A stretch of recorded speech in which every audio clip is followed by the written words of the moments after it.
A first-class ticket, a 17-year-old girl, and a flight attendant who decided one of them didn't belong. This wasn't just a mistake. It was a calculated act of cruelty that unfolded in the sterile confines of Gate 22B. The attendant, Brenda, thought she was untouchable. She assumed the young passenger, Maya, was powerless, just another face she could dismiss. What Brenda didn't know, as she smirked and called for security, was that the entire airline belonged to Maya's father, and he was about to make a personal appearance. The air in Chicago O'Hare's Terminal 3 was thick with the smell of stale coffee and disinfectant. It was a Tuesday in November, cold and grey, the kind of day that made travel feel like a chore rather than a privilege. Gate 22B, designated for Apex Air Flight 788 to London Heathrow, was a small sea of restless passengers. Businessmen in wrinkled suits typed furiously on laptops. Families tried to corral sugar-fueled children, and solo travelers stared into the middle-distance headphones acting as a shield. In the corner away from the main cluster sat Maya Henderson. At 17, she was poised in a way that often made people mistake her for older until they saw the charcoal smudges on her right hand. She was tucked into one of the uncomfortable metal chairs, her knees drawn up to support the large leather-bound sketchbook in her lap. Her headphones were on, but no music was playing. She used them for the quiet. She was sketching the hand of the man sleeping opposite her, her pencil moving with a fluid, practiced grace. The page was filled with studies, a discarded boarding pass, a child's lost teddy bear, the anxious tapping foot of a woman in heels. Maya was flying to London to interview for the prestigious Slade School of Fine Art. This sketchbook was her portfolio. It was her voice, her passion, her entire future bound in leather. She was flying first class, a privilege she understood and never took for a moment for granted. It was a tool like her pencils. Her father, Robert Henderson, had insisted. "You need to arrive rested and ready, sweetheart. No compromises." She was flying alone. Her father had a board meeting in Chicago and would be following on a later flight, or so she thought. Standing near the podium, watching the passengers with a practiced, weary eye, was Brenda Welch. Brenda had been a senior flight attendant with Apex Air for 22 years. In her mind, this was her gate, her plane, her domain.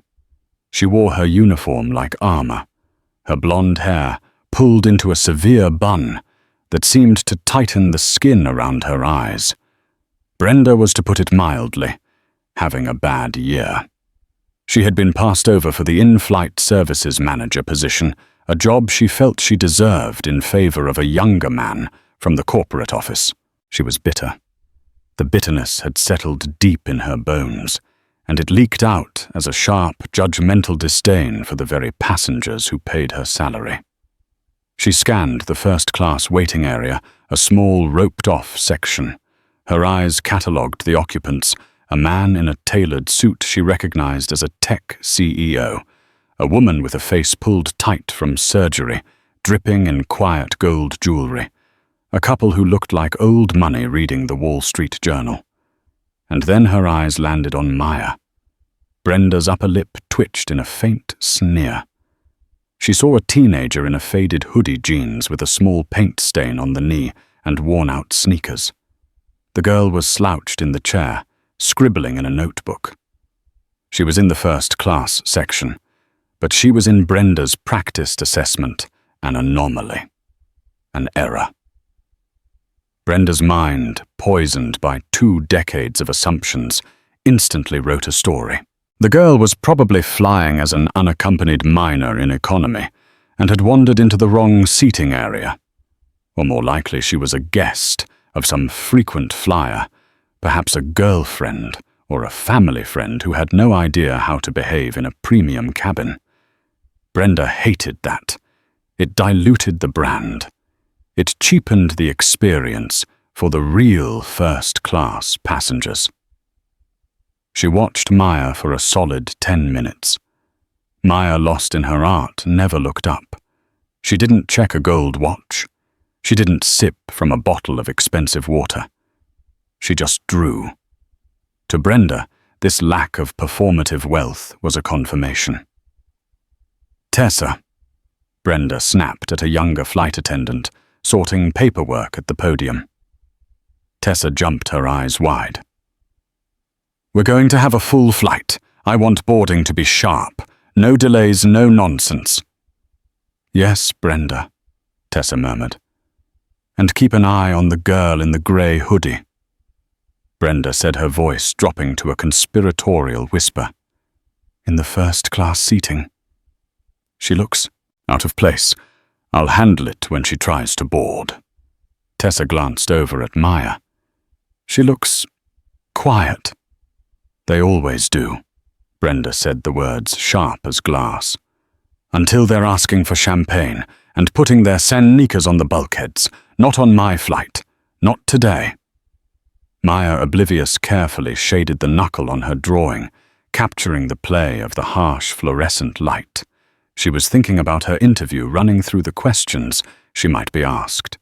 She felt the familiar flutter of nerves in her stomach, but the simple act of drawing, of seeing, grounded her. A metallic voice chimed over the PA system.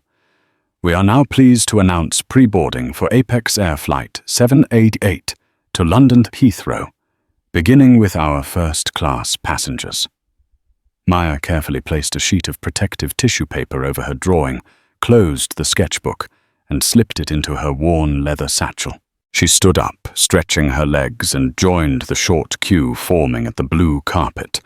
Brenda stepped forward, a predatory stillness in her posture. She positioned herself at the head of the jet bridge, ready to guard the entrance. "Good afternoon," the tech CEO said, flashing his boarding pass. Brenda gave him a brilliant mechanical smile. "Welcome aboard, Mr. Pasternak. A pleasure to have you with us." "Afternoon," said the woman with the jewelry. "Welcome aboard, madame." Then it was Maya's turn. She stepped forward and held out her phone, the QR code for her boarding pass glowing on the screen. Seat 1A. Brenda did not scan it. She put a perfectly manicured hand up a gesture of stop that was both polite and deeply insulting. "Can I help you, honey?" Brenda asked, her voice dripping with a saccharine condescension that made the hair on Maya's arms stand up.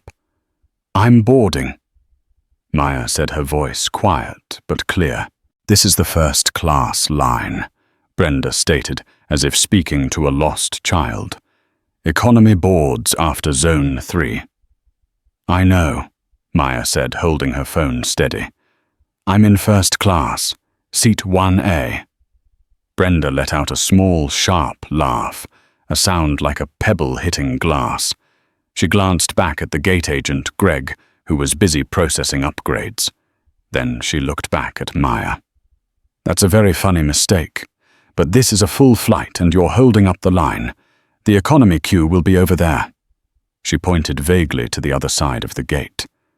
The people behind Maya, the old money couple, were starting to sigh. A businessman behind them, a portly man named Mr. Davies, huffed. "Can we get a move on?" Maya felt a hot flush of embarrassment creep up her neck. "I'm not mistaken. This is my seat. Could you please scan my ticket?" Brenda's smile vanished, replaced by a mask of cold authority. "Ma'am, I'm not going to scan a ticket I know is fraudulent. Now please step out of the line." The words hung in the air, sharp and toxic. Fraudulent. Maya recoiled as if struck. "Fraudulent? It's not fraudulent.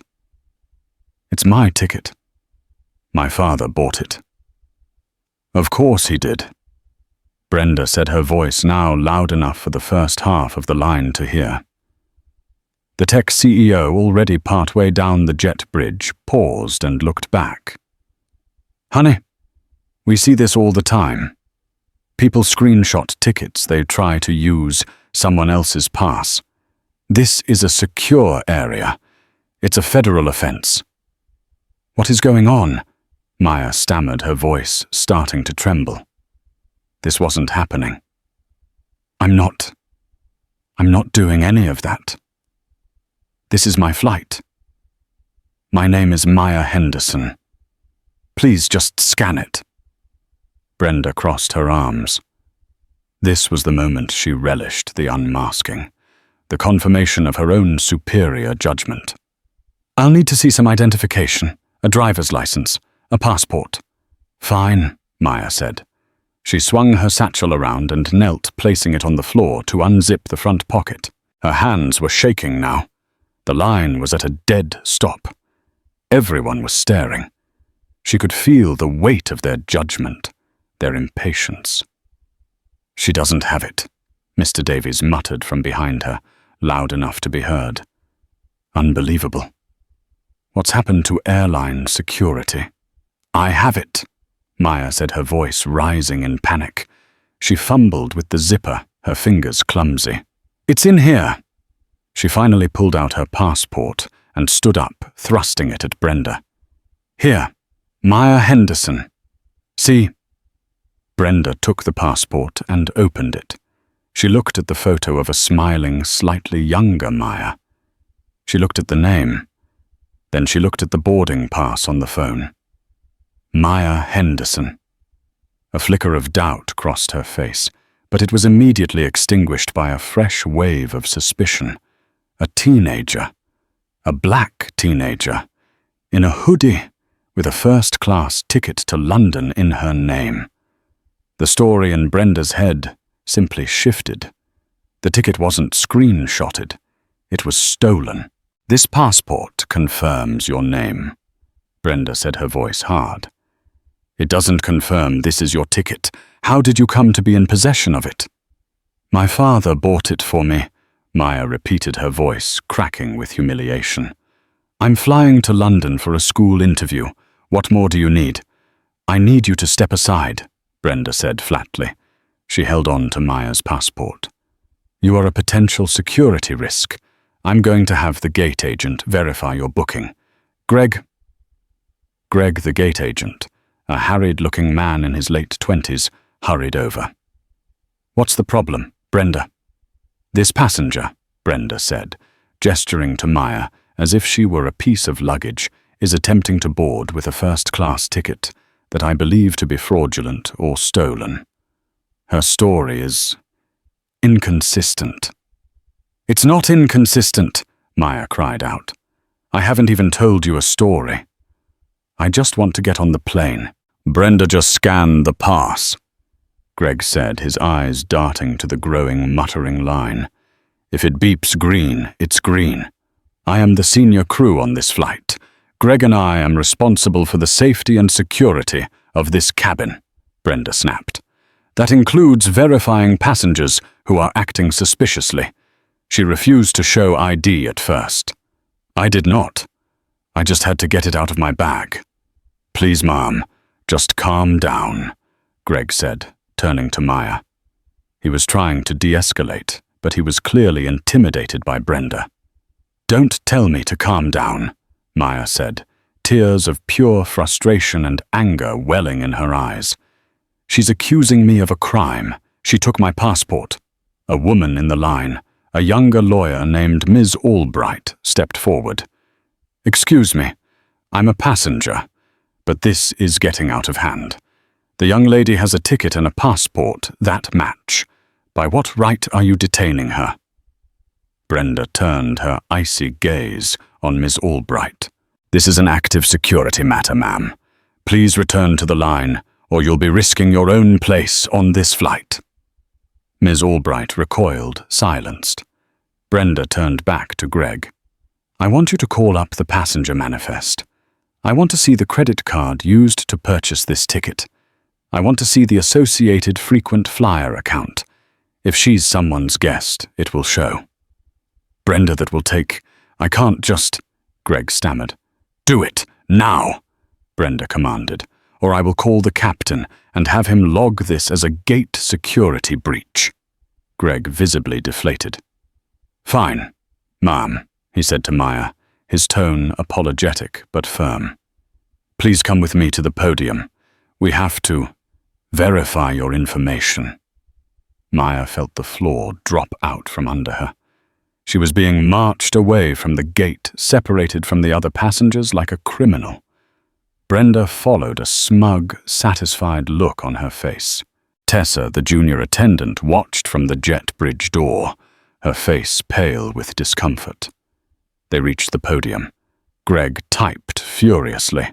Flight 7A8, Henderson Maya, seat 1A, ticket number. He squinted at the screen.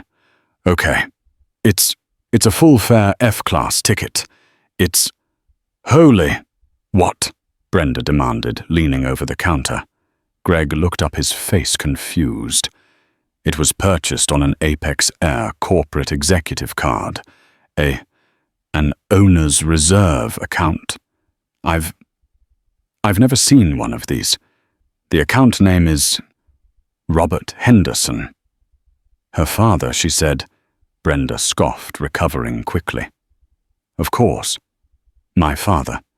She's probably the nanny's daughter or some distant relative using a stolen card number. This is even worse. This is high-level corporate fraud. Brenda, it's verified. Greg whispered, his eyes wide with fear. The ticket is valid. The name matches. We have to let her on. We have to do our due diligence, Brenda hissed. What if Robert Henderson is at home and his card has been stolen? We're protecting the company. I'm going to call the number on the account. You can't do that, Greg said. That's a private number. It's the owner's private number. And if he's being defrauded, he'll be grateful, Brenda said, her eyes shining with a self-righteous zeal. She grabbed the podium phone. What's the number? No, Maya finally shouted. The entire gate area went silent. You will not call my father. You will not accuse me of stealing. You will scan my ticket, give me back my passport, and you will let me on this plane, right now. For a second, Maya's sheer, unadulterated fury made Brenda pause. She saw the tears on Maya's cheeks, but she also saw the steel in her eyes. It was the kind of authority Brenda wasn't used to seeing from someone so young. It enraged her. Young lady, Brenda said, her voice dropping to a lethal quiet hiss. You are now causing a public disturbance. If you do not lower your voice, I will have airport security remove you from the terminal. You are not getting on this flight. She turned to Greg. Call security, now. Brenda, wait. Greg stammered, his hand hovering over the phone. He looked at Maya, who was trembling, her face pale with shock and fury. He looked at the passengers, who were all filming the encounter on their phones. This was escalating far beyond a simple verification. She's a security threat, Brenda insisted, her voice rising. She's belligerent. Her story is unbelievable, and she's trying to pass off a corporate card purchase as her own. She's probably part of a larger ring. Get security. She's a child, Ms. Albright shouted from the line. This is harassment. Ma'am, I have warned you, Brenda snapped. Before Greg could make the call, Tessa, the junior attendant, ran back from the jet bridge. Brenda, Captain Miller is on the radio. He wants to know why we're holding the door. He says the manifest is locked, and we're going to miss our slot. Brenda's face tightened. The captain. That was a different kind of authority, one she couldn't as easily dismiss. Delaying a transatlantic flight was a cardinal sin. It meant paperwork explanations. She glared at Maya, cornered. She had been so sure. The satisfaction she had anticipated was curdling into frustration. She was still holding Maya's passport. This is ridiculous, Brenda muttered. She threw the passport onto the counter, not at Maya, but near her. "Fine, the ticket scan's as valid, but I'm logging this." She turned to Maya, her eyes full of venom. "I will be watching you, Miss Henderson.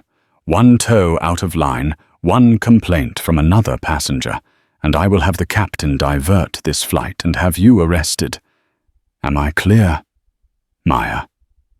Her body, shaking with adrenaline and humiliation, snatched her passport. She didn't trust herself to speak. She just nodded, tears blurring her vision. "Board, now!" Brenda spat. Maya grabbed her satchel and, without looking at anyone, fled down the jet bridge. She could hear Mr. Davies behind her say, "About time." Probably just a misunderstanding, but still. She felt the stares of the other first-class passengers as she walked past them. She felt like a specimen, a fraud who had somehow slipped through. Brenda followed her onto the plane, her face a thundercloud. "Tessa, continue boarding. I'm going to brief the cabin." Maya found her seat 1A, a private pod by the window. It should have been a sanctuary. It felt like a cage. She collapsed into the seat, her body still vibrating. She wanted to call her dad. She wanted to cry. But she wouldn't. Not here. Not in front of her. She buckled her seatbelt and pulled out her sketchbook, her one source of comfort. She opened it to a fresh page, her hands so unsteady she could barely hold the pencil. Brenda was busy greeting the other passengers with her bright, fake smile. "Welcome aboard, sir." "Welcome, madam. Can I get you a pre-departure beverage?" When she got to Mr. Davies in 2C, he said, "Quite the scene back there, eh? Good on you for being so vigilant." Brenda's smile became genuine for the first time. "We take security very seriously at Apex Air, sir. We have to be on guard." She forgot to offer Maya a pre-departure drink. She forgot to come by and offer to hang her coat. Maya simply sat staring out the window, trying to breathe, trying to make the hot tears recede. The cabin door was finally closed. The plane began its slow, lumbering pushback from the gate. The safety video began to play. Maya finally let out a shaky breath. It was over. She was on the plane. She was safe. She was wrong. As the plane climbed to its cruising altitude, the seatbelt sign pinged off. The cabin crew began their service. Brenda was in charge of the first-class cabin. She moved with an exaggerated professional grace. She refilled champagne for Mr. Hart. "Davies," she laughed at a joke from the tech CEO. She brought hot towels. She completely and utterly ignored seat 1A. It was more than an oversight. It was a performance. She would walk past Maya, her eyes sliding over her as if the seat were empty. After an hour, Maya was thirsty, and her hands were still stained with charcoal. She saw Tessa, the junior attendant, moving through the cabin. "Excuse me," Maya said, her voice small. Tessa flinched, then hurried over. "Yes, ma'am. Can I get you something?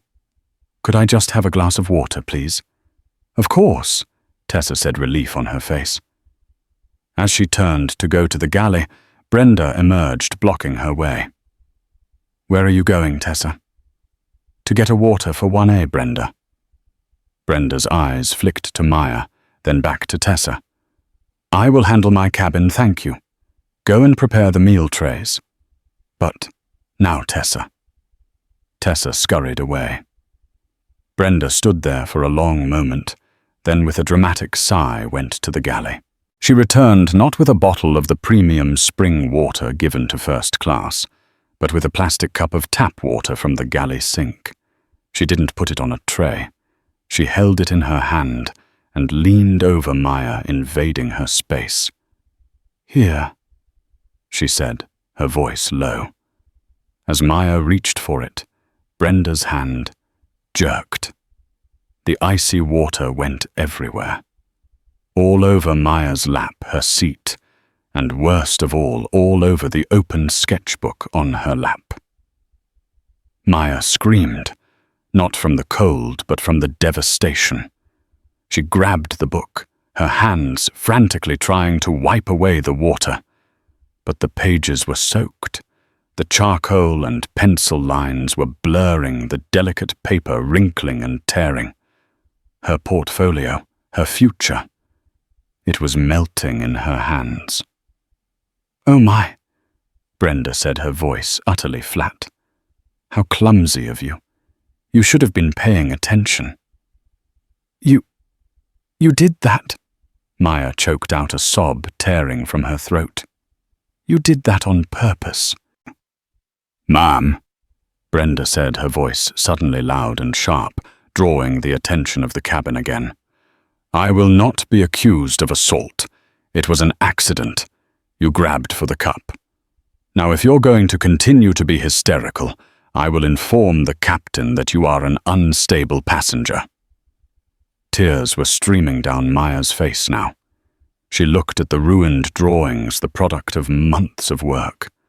The portrait of her grandfather, the study of the Chicago skyline. All of it. Gone. "You're a horrible person," Maya whispered, clutching the soggy, ruined book to her chest. "And you," Brenda replied, leaning in, so only Maya could hear, "are in a place you don't belong. And you've been disruptive since the moment I saw you. Sit back, be quiet, and don't cause me any more trouble." She turned and walked away, a picture of perfect, unbothered composure. Maya was left alone, soaking wet her heart and her portfolio in tatters. What Brenda didn't know, what no one in the cabin knew, was that the incident at the gate had already triggered a silent alarm. Robert Henderson, contrary to what Maya believed, was not in a board meeting. He was at O'Hare, but he was in the Aegis Apex Air's unlisted ultra-private owner's lounge, located in a separate building accessible only by a private tarmac shuttle. He was, in fact, scheduled to be on the very same flight as Maya. He had planned to surprise her boarding last from his private shuttle and discover her in 1A. It was a little game they played. He was in the Aegis with David Chen, his chief operating officer, going over the Q4 projections before the flight. "The fuel hedge strategy is holding, Robert," David was saying, "but the new union contracts are going to hit the margin." A sharp ping interrupted him. It came from David's laptop. It wasn't an email. It was a high-priority alert from the Apex Operations Center. "What's that?" Robert asked, sipping his coffee. "It's, a level 3, David said, his brow furrowing. "Gate-side passenger dispute. Flagged for manual review. Flight 788. "Our flight," Robert said, sitting up. "What's the dispute?" David's fingers flew across the keyboard. He pulled up the log from Gate 22B. It was a dry, automated report filed by Greg the gate agent. Passenger Henderson M-Seat 1A was detained at gate by Senior F.A.B. Welch. F.A. alleged fraudulent ticket. Passport verified. Ticket purchase verified. Act AXEC 001 R. Henderson. Passenger verbally harassed by F.A. F.A. alleged passenger was a security risk. Logged for HR review due to irregular procedure and F.A. aggression. David Chen's blood ran cold. He looked from the screen to his boss. "David, what is it?" "You look like you've seen a ghost." "Robert," David said slowly, turning the laptop. "The passenger in 1A. The one flagged. It's Maya." Robert Henderson's smile vanished. He read the report. His eyes scanned the words detained, fraudulent ticket, harassed, security risk. A cold, quiet fury began to build in his chest. It was a feeling David had only seen twice before, both times preceding a multi-million-dollar corporate execution. "Who," Robert said, his voice dangerously calm, "is B. Welch?" "Brenda Welch," David said, already pulling up an employee file. "Seniority, 22 years, based in Chicago, multiple passenger commendations. But, what?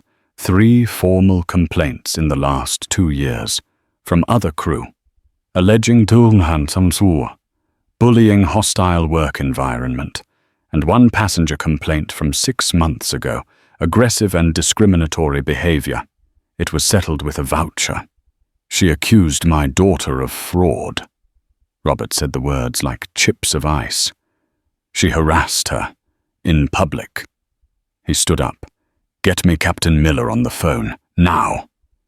"He's in the cockpit, Robert. They're on the taxiway. I don't care if he's on his final approach. Get him." David got on his private line to the operations center. "This is David Chen. I need to patch into the cockpit of Flight 788, executive priority. Yes, now."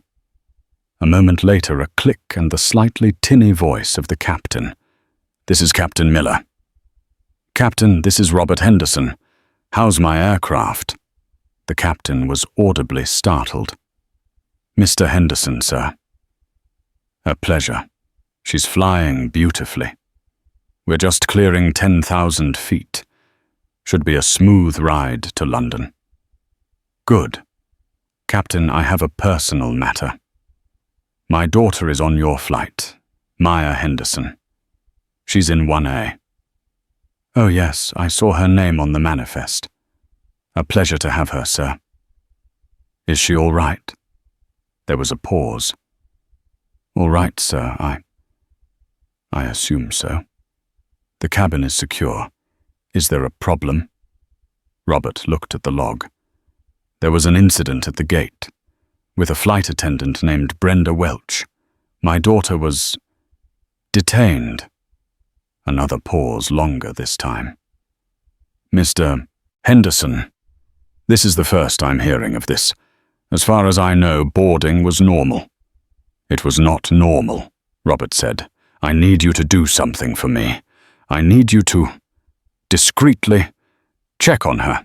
I need to know her state, and I need to know the state of my employee, Ms. Welch." "Sir, The captain was in a difficult position. "I can't really leave the cockpit. Send your first officer." "Of course, sir. Right away. I'll have him check." "Thank you, Captain."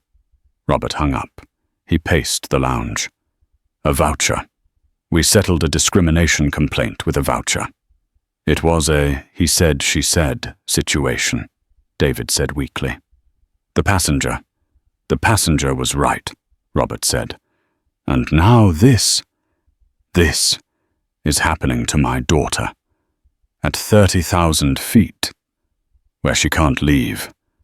She can't call me. She's trapped." This was the exact moment miles above them that Brenda Welch was accidentally spilling a cup of ice water on Maya's portfolio.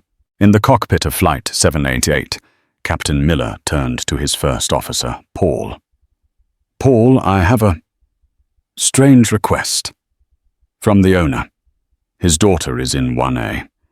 He said there was some trouble at the gate with Brenda. Go back, check on the girl, and see what the cabin temperature is. Be subtle." Paul nodded, unbuckled, and slipped out of the cockpit.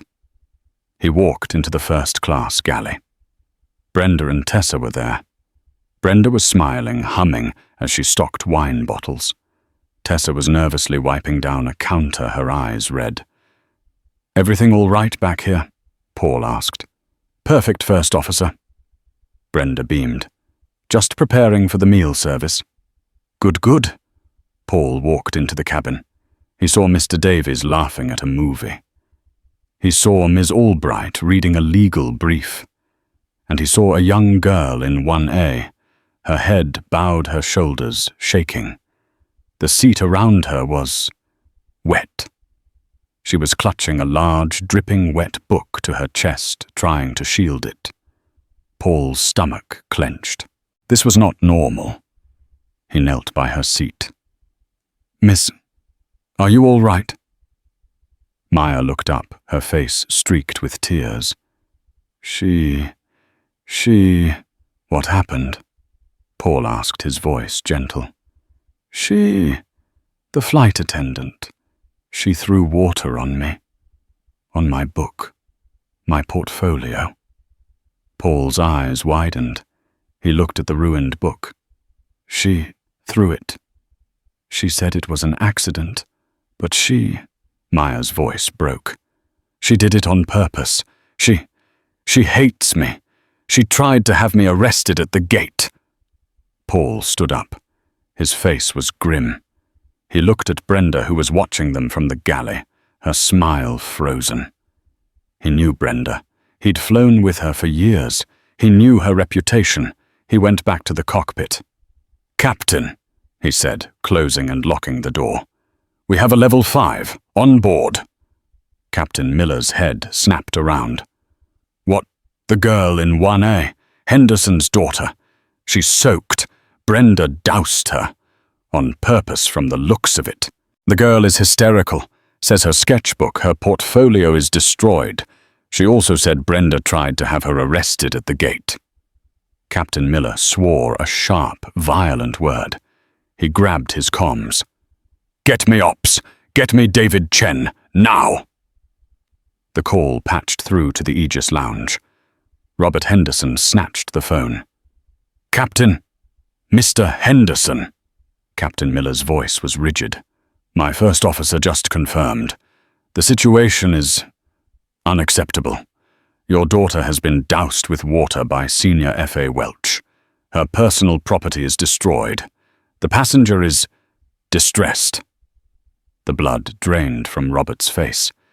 David Chen watched as the man who was famous for his unflappable calm clenched his fist so hard his knuckles went white. "Doused," Robert repeated. The word was hollow. "It appears intentional, sir. A spill that was targeted. This is in addition to the gate incident which I was not made aware of." Robert Henderson was silent for 5 full seconds. He was no longer a father. He was the owner. He was the man responsible for an airline that had just through its agent assaulted his child. "Captain Miller," Robert said, his voice a flat, dead calm. "Turn the plane around." There was a stunned silence on the other end. "Sir, we are 90 minutes out over the Atlantic." "I am aware," Robert said. "Declare an on-board passenger disturbance, a security threat, an unruly crew member. I don't care what you call it. You are to return to O'Hare. Immediately. Squawk 7700 if you have to. I want that plane on the ground. Is that clear?"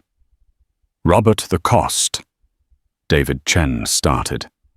"I don't give a damn about the cost," Robert roared, and David flinched. "I will not have my daughter trapped in a metal tube with a person who would do that to her, cost or no cost. Dump the fuel. Turn it around." "Yes, sir," Captain Miller said. The line clicked off. In the cockpit, Captain Miller looked at Paul. "The owner. He wants us back at O'Hare. Now. He said declare a security threat. Unruly crew member." "My God," Paul said.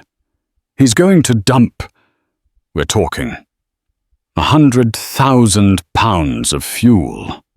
We're talking about the owner's daughter being assaulted by our crew," Miller countered. "He's right. It is a security threat. Who knows what she'll do next?" He keyed his mic to the cabin. "This is the captain speaking. Flight attendants, please prepare the cabin for landing. We will be returning to Chicago." In the galley, Brenda's head snapped up. "What?" A moment later, the PA chimed again. "This is the captain. Due to an Unresolved security issue on board. We are required to return to O'Hare.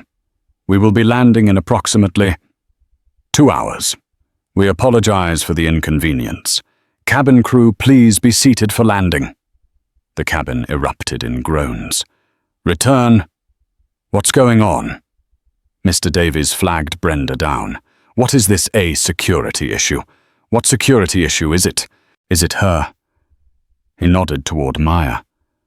Brenda's mind, which had been confused, suddenly saw an opportunity. It must be. The girl was unstable. Her hysterical outburst about the water had forced the captain's hand. A slow, vindicated smile spread across Brenda's face. "The captain is handling it, sir. It seems my instincts at the gate were correct. The passenger in 1A is unstable." She walked down the aisle, her head held high. She was the hero. She had spotted the threat. She had protected her flight. Maya, meanwhile, was just numb. She was cold, wet, and heartbroken. She heard the announcement, but it barely registered, returning to Chicago. Why was it her? Were they really arresting her?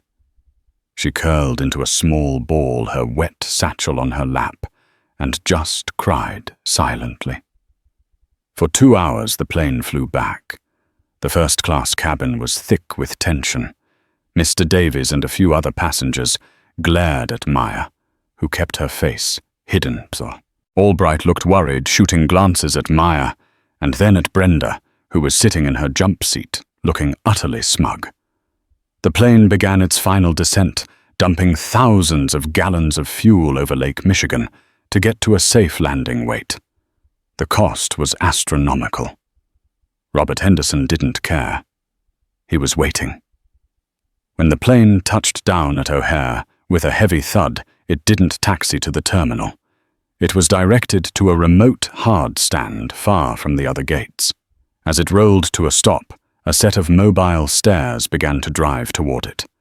Waiting at the bottom of the stairs, flanked by David Chen and a grim-faced team of Apex Air Security, was Robert Henderson. "This is the captain. Please remain in your seats with your seatbelts fastened. The authorities will be boarding the aircraft." The cabin door was opened, but it wasn't airport police who boarded. It was Robert Henderson. He walked onto the plane, his face carved from granite. He was followed by David Chen and 2 of his corporate security officers. Brenda Welch, seeing the security team, unbuckled and stood up, her face arranged in a mask of professional concern. "Mr. Henderson, what an unexpected surprise. I'm afraid we had a serious passenger disturbance. Robert Henderson did not look at her. He did not acknowledge her presence. He walked right past her, his eyes fixed on seat 1A. He saw his daughter, her face tear-stained, her hoodie soaked. He saw the ruined, warped sketchbook in her lap. The entire cabin watched, silent and confused. He knelt in the aisle right where Paul had been. "Maya," he said, his voice soft for the first time. "Are you okay, sweetheart?" Maya's head snapped up. Her eyes, dull with misery, widened in shock. "Dad!" She launched herself out of the seat and into his arms, her body shaking with a new wave of sobs, this time of relief. "Dad, she, my book, she—" "I know, baby," Robert said, holding her tight. "I know. It's okay. I'm here. It's over." The cabin was in stunned silence. Mr. Davies's mouth was hanging open. Ms. Albright's hand was over her heart. And Brenda's face had gone from smug to confused to a sickly pale white. She looked at the man holding the unstable passenger. She looked at the girl who was calling him Dad. Mr. Henderson. That's your... Robert Henderson gently set Maya back in her seat. He took off his own suit jacket and wrapped it around her shoulders. "David," he said, not turning. "Please get Maya's bag. We're getting her off this plane." He then turned very, very slowly to face Brenda Welch. His voice was no longer soft. It was quiet, but it carried the weight of the entire corporation. It was the quietest, most terrifying sound Brenda had ever heard. "My daughter." He said his words precise and sharp. "Seat 1A. Is there a problem with her ticket?" Brenda's hands flew to her mouth. I didn't know. Sir, I had no idea." She didn't say." "She didn't say," Robert repeated. "She shouldn't have to say. She is a passenger, a 17-year-old girl, with a valid ticket, and you, as an agent of my company, decided to— what was the word? Detain her. You accused her of fraud. You harassed her. You humiliated her. And then you assaulted her." "It was an accident," Brenda shrieked, her composure shattering. "The water, it was a spill." She was hysterical. "Captain Miller," Robert called toward the cockpit. The captain emerged, his face grim. "Captain was the passenger in 1A hysterical before or after your employee doused her and her property." The captain looked at Brenda with cold disdain. "My first officer found her in distress after the incident, Mr. Henderson. The passenger in 1A has been nothing but quiet. The only disturbance has been from Ms. Welch. You, Brenda stammered, looking for an ally. She looked at Mr. Davies. "Sir, you saw she was suspicious." Mr. Davies sank in his seat, his face bright red. I didn't see anything. I just wanted to board." Robert Henderson took a step toward Brenda. "You were passed over for the manager position last quarter, weren't you, Brenda?" Brenda flinched. "What does that have to do with— It has everything to do with it. You're bitter, you're angry, and you took it out on a child. A child who you decided, based on nothing but her clothes and the color of her skin, didn't belong in your cabin. That's not true. You destroyed her portfolio." Robert said, his voice rising. "This girl is an artist. She was flying to London to get into one of the best art schools in the world. And you deliberately destroyed her work. Because you could. Because you felt powerful."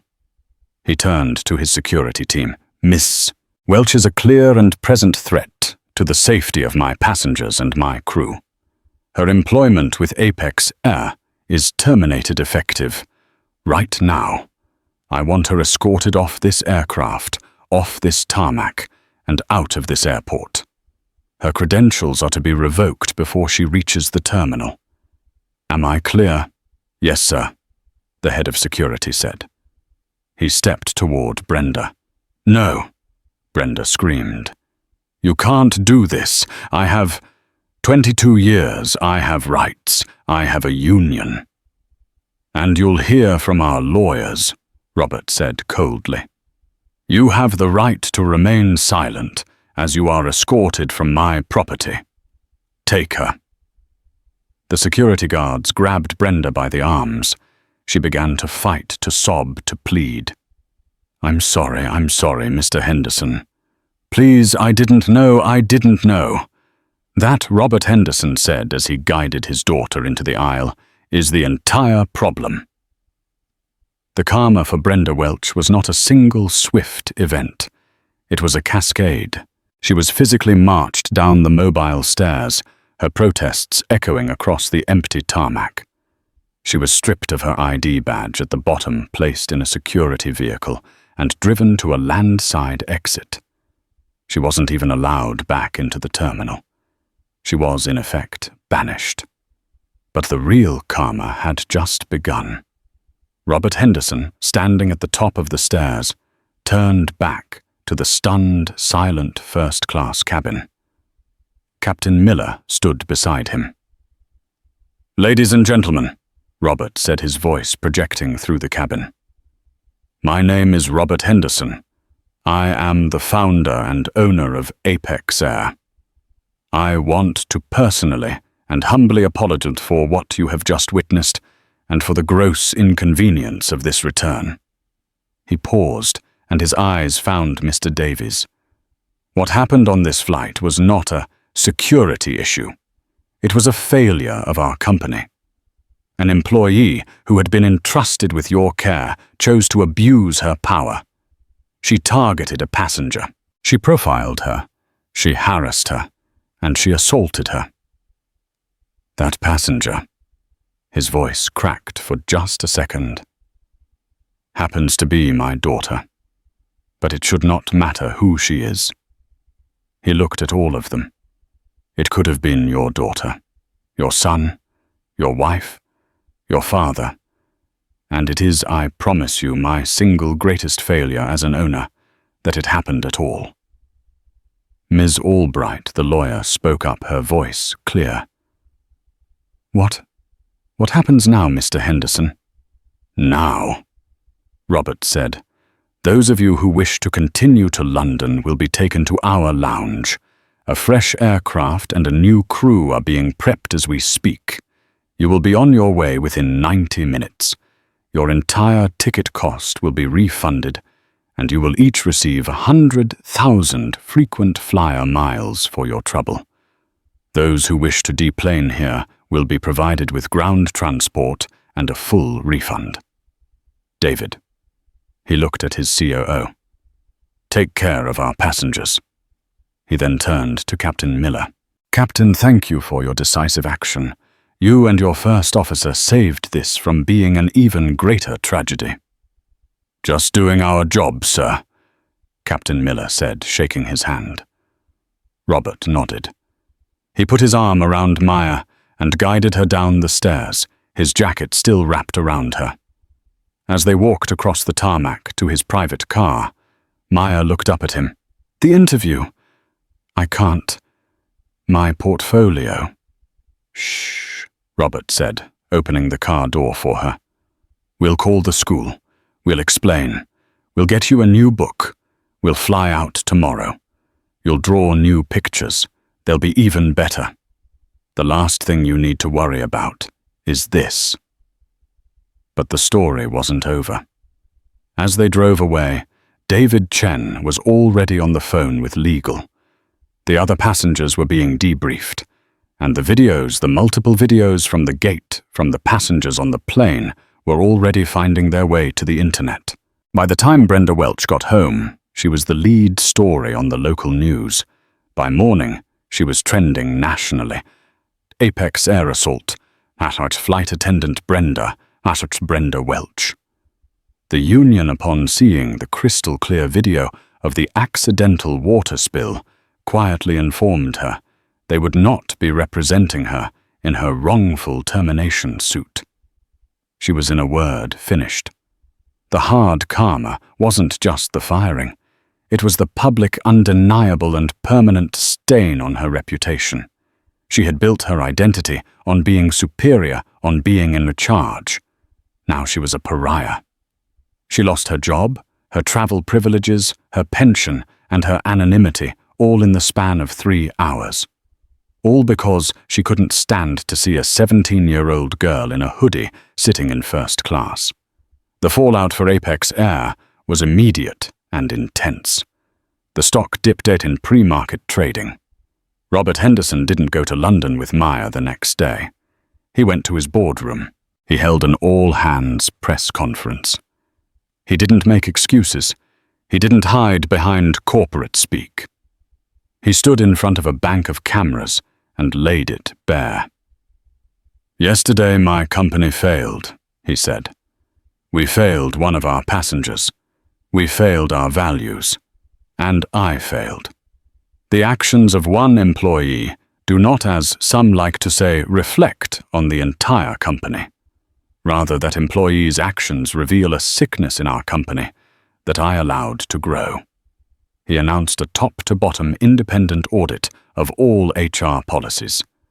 He announced a mandatory new and continuous bias and de-escalation training program for all 30,000 Apex Air employees, from the baggage handlers to the C-suite. And in a move that stunned the press, he named it. "This will be the MH Initiative," he said, "the Maya Henderson Initiative, so that we never forget the human cost of prejudice. My daughter was strong enough to withstand this. Our next passenger might not be." He didn't just fire Brenda. He tore out the rot she represented. Tessa, the junior flight attendant, was interviewed. She gave a tearful, honest account of Brenda's bullying and the incident. She was given paid leave and counseling. When she returned, she was fast-tracked into a leadership program. Greg, the gate agent, was formally reprimanded for not intervening, and then immediately promoted to a training position where his first job was to rewrite the book on when to escalate and how to protect the passenger even from your own crew. Ms. Albright received a personal call from Robert Henderson, thanking her for speaking up. Mr. Davies sent a cringing, fawning letter of apology to Robert's office. It was returned without comment. And Maya. She and her father flew to London 3 days later on a different airline at Maya's request. The Slade School of Fine Art had, of course, heard the story. They waved away the need for a portfolio. "We've seen your character," the admissions director told her, "but we would like to see your work." Maya, who had spent the last 48 hours in a hotel room, furiously redrawing her entire portfolio from memory, smiled. "I can do that," she said. She didn't just get in. They gave her the top scholarship. Her new work, they said, had a fire, a depth, and an emotional maturity that was simply undeniable. The hard karma in the end was twofold. For Brenda, it was the loss of everything she valued. For Maya, it was the transformation of a traumatic, humiliating event into the very thing that forged her future. She hadn't just gotten into the school. She had arrived as an artist who already had a story to tell. And it was a story that, thanks to her father, would ensure no passenger on Apex Air ever had to live through the same nightmare again. The moment that cup of water hit Maya's sketchbook, it was more than an accident. It was an act of hate, and the consequences that followed the fall of a 22-year veteran and the complete overhaul of a billion-dollar airline all started with one person's refusal to believe that a young black woman belonged. This story is a powerful reminder that prejudice isn't just an opinion, it's an action, and actions have life-altering consequences. What Brenda didn't know was that karma was co-piloting that flight. What do you think? Was the father's response too extreme, or was it exactly the justice Brenda deserved? Let us know your thoughts in the comments below. If this story moved you, please hit that like button, share it with someone who needs to hear it, and be sure to subscribe to the channel for more real-life stories where karma delivers the final verdict. Thank you for listening.